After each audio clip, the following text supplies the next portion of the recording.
corporate governance and risk management work hand in hand.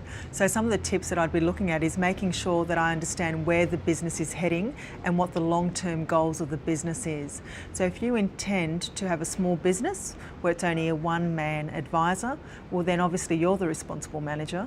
Obviously you're the person that's in charge of compliance as well, and you may want to outsource that. If you're looking at franchising, like Sam Henderson, that was one consideration, well then being the key person or the responsible manager, he has to consider who else is going to be a responsible manager. So he has to look at board options in terms of whether or not he will be having board meetings, who will be appointed on that board, who the other responsible managers are, who his key internal compliance person is to elevate concerns and to manage concerns so the board is aware of how the business is going.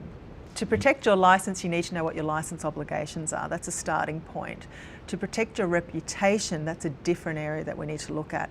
And basically we start on the basic premise of misleading and deceptive conduct, how you hold yourself out to consumers out there, to retail clients.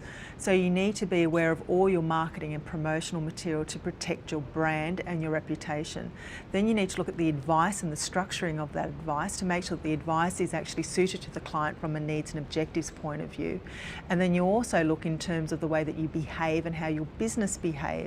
So it's important to get the marketing right, but it's also important to train your staff so they know how to pick up the phone and answer in a manner that is consistent to the protocols and the procedures that you actually require.